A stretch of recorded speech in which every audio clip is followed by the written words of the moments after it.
Hello, welcome back to my insect-friendly garden. It's now the first week of June. We've had a lovely sunny spring, one of the sunniest springs on record, which the insects have mostly been enjoying, I have to say. And thankfully recently we've had a little bit of rain and it's cooled off a bit, which is probably just what the plants needed. So as far as I'm concerned, all is good with the world at the moment. Although it's not a great day for insects, I thought it'd be a nice day to have a look at lawns and lawn management and the plants that you can encourage to grow in place of a boring mown lawn. Now you might be thinking you know all this already, and you probably do. Forgive me, the whole no mow May thing has become very popular, so there's a lot of awareness that we perhaps don't need to mow all the time. Traditionally we managed our lawns by mowing them every 2 weeks, maybe 3 weeks. Trying to get straight stripes up and down.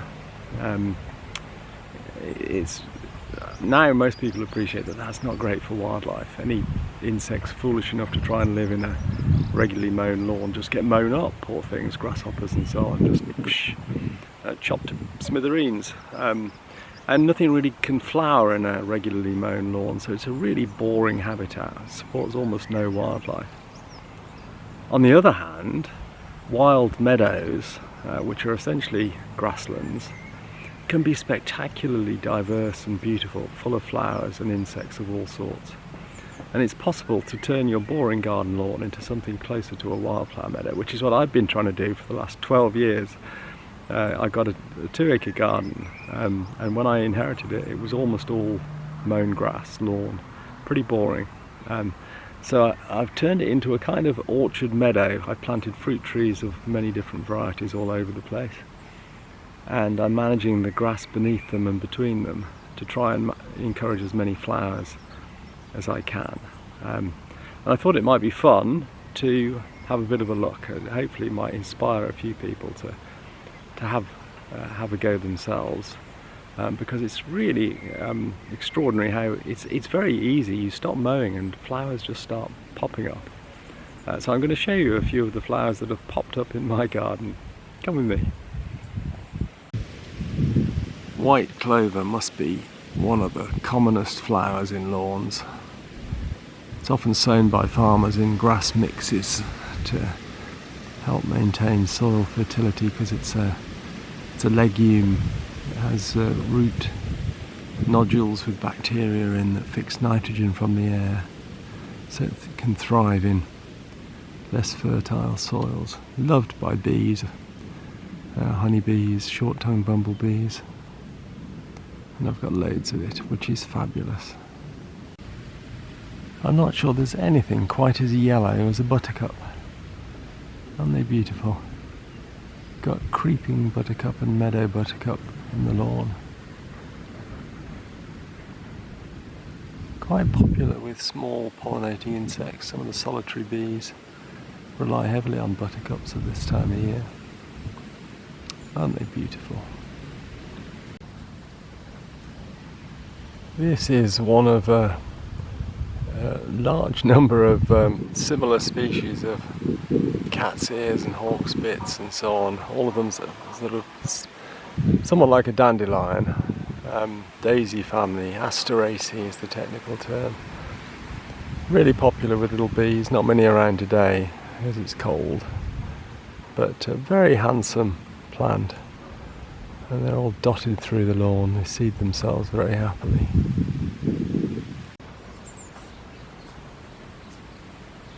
This is meadow cranesbill, beautiful native geranium, stunning.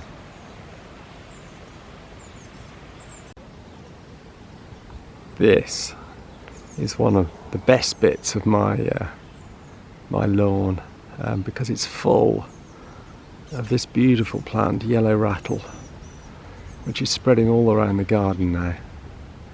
Absolutely wonderful. It's sometimes called the meadow maker. I've talked about it before, so forgive the repetition if you've watched my previous videos.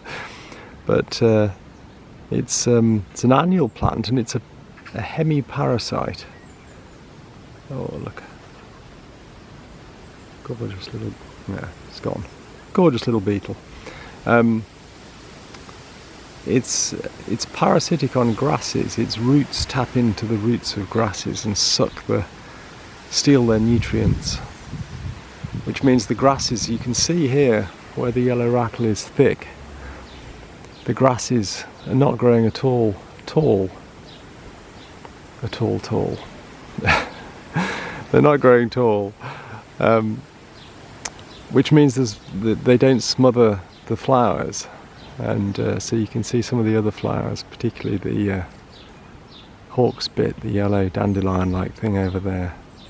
It's really thriving in the areas where the yellow rattle's taking off. And also the rattle is itself really good for bumblebees, particularly garden bumblebees with their long tongues. Drink the nectar from the flowers. Let's have a close look at one.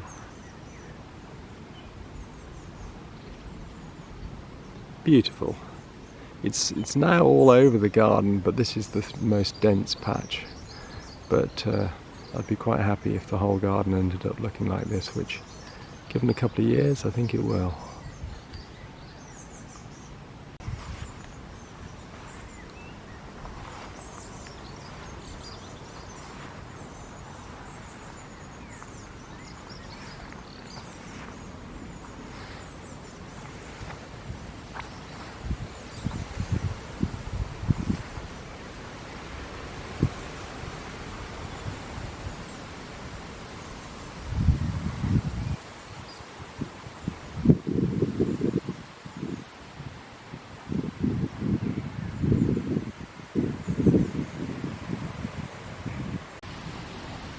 Gotta love a dandelion clock, haven't you? Oh, wind's blowing. All those seeds drifting off on the wind.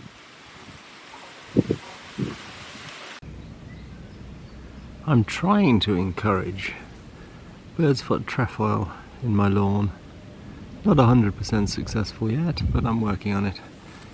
The little patch here spreading. The flowers are a beautiful yellow when they're fully open, red before they burst.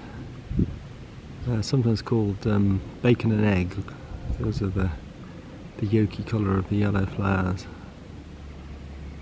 Anyway, it's very popular with bumblebees when it's flowering, and it's the food plant of the common blue butterfly, which I occasionally get in the garden and would love to have more of, so I shall continue to try and propagate it. Over here we have my only orchid, common spotted orchid, that just popped up in a rather shady spot. It's not ideal. I protected it with these wire hoops to stop my dog running into it as she did last year and snapping off the flower spike, helpfully. Anyway, it's very beautiful. I hope it'll spread. Maybe next year its offspring will start to pop up round the garden. Isn't that a gorgeous flower?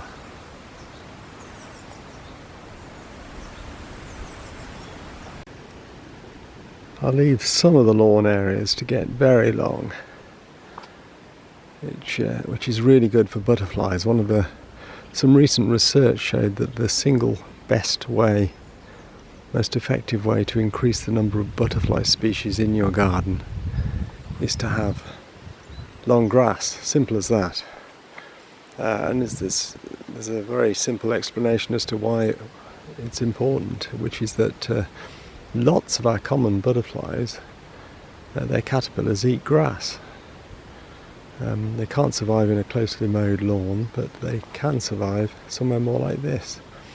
So species like the meadow brown and the gatekeeper and marbled white, ringlet, all of them feed on grass as caterpillars.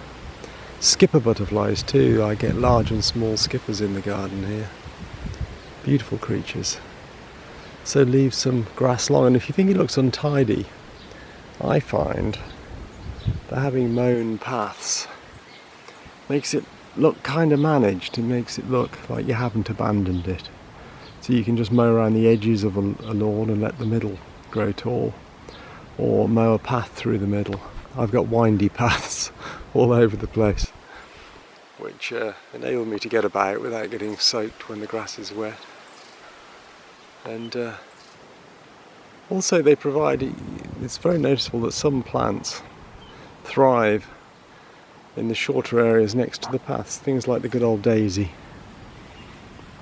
which see this, oh, I've just frightened it off. There's a rather nice little stuff-a-lined beetle just scurried away. But and the buttercups grow around the edges of the paths more densely than elsewhere too.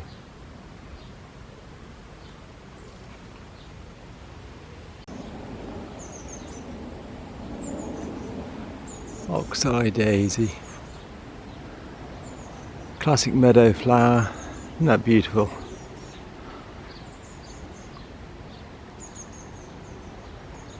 Occasionally see crab spiders, white crab spiders sitting on the petals, waiting to snatch a bee.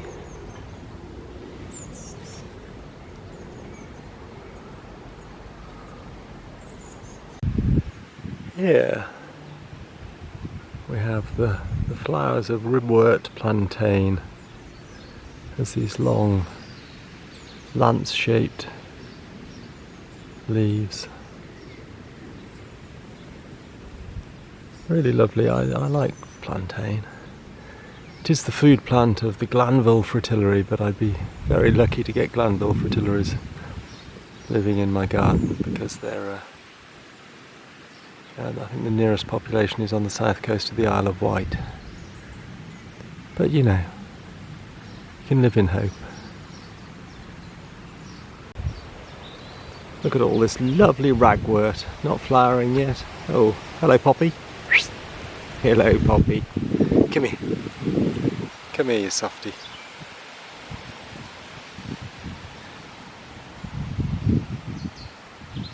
Anyway, yes, food plant of actually quite a few insects, and the flowers are loved by a whole range of insects. So ragwort is a lovely plant to have in your garden.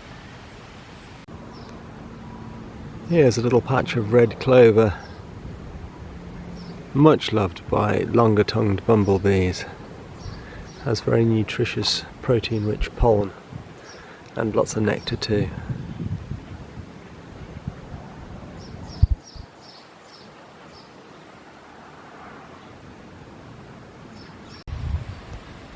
This is sorrel, classic meadow plant, and although it's not very colourful, isn't it stunning? Beautiful. It's also worth having because it's the food plant of the copper butterfly, which is one of our more stunning butterflies. It's these beautiful iridescent orange wings with black spots. And I get them in my garden. They live and breed in my garden because I've got sorrel. How cool is that? They're not out yet, or at least I haven't seen one yet. Fingers crossed they'll be arriving soon. It's past its best now, but this speedwell puts on a glorious display in May. Just spreading through the grass. Pretty little plant. Of course, I've been very remiss in not mentioning the grasses themselves, which are at the heart of all of this. Got quite a diversity in the garden. Cocksfoot, Yorkshire fog, crested dog's tail, bents and fescues and so on. And they're stunning. Love to see them blowing in the wind.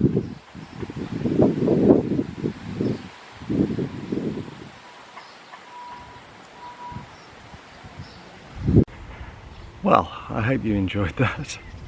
Wouldn't it be great if we could persuade everybody to turn their lawn into a wildflower meadow?